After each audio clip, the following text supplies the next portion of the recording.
گلرو علیموف جوانزن تاجیک که تماسهایش از قلمرو دیش یک سال باز قطع شده بود، هفته گذشته به مادر خود زنگ زده گفته است نجاتش دهند. گلرو از کمترین شهروند تاجیکستان است که پس از یک سال با پیوندانش از قلمرو تحت نظارت دیش تماس گرفته است.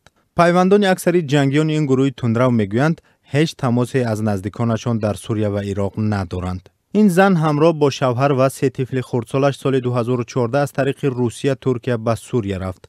آنجا یک سال پیش شوهرش کشته شد و 6 ماه پس از مرگ شوهرش طفل چهارمش را تولد کرد. تا سال گذشته در شهر منبیج سوریه زندگی میکرد، ولی پس از آزاد شدن این شهر از دست گروه تندروی دیش، گلرو به مادرش خبر داد که به شهر موصول عراق پایتخت دیگر این گروه خودخوانده رفته است.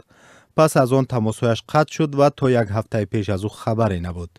بنابر سببی که میرنبی علیموف 67 ساله اطلاع دقیق درباره گروه ها در عراق و سوریه ندارد، در صحبت مشخص نکرده است که این گروه کدام گروه است. تنها مادر درباره محل زیست دخترش معلومات دارد. رو پاره خونم مگزینو انگوزم لکه میدانم مگزین میدروی انگوز یکی میتر زایم کنم تو چیزی سوی بوندم بودم میدلوی کم رای همه بوندم کسالا میبرم بوده یا بلوک نرم. این زن میگوید پس از این تماس دوباره از رقم دخترش زنگ آمد و این بار پسری 7 ساله او با نام احمد جان صحبت کرده است. به رقم تلفنی که به میرنبی علیموف از عراق زنگ زدند ما نیز کوشش کردیم تماس بگیریم. 2 بار به این رقم زنگ رفت ولی کسی به آن جواب نداد.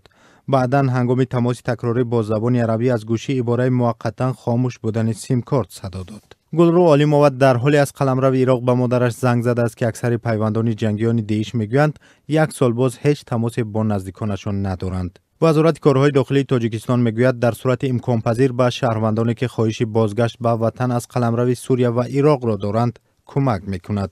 رمضان رحیمزاده وزیر کارهای داخلی تاجیکستان روز 21 ایول در نشست خبری گفت بنابر ناآرامی ها برگرداندن افراد پشیمان شده که در منطقه تحت نظارت دیش هستند کاری مشکل است، ولی آنها برای برگرداندن تلاش دارند.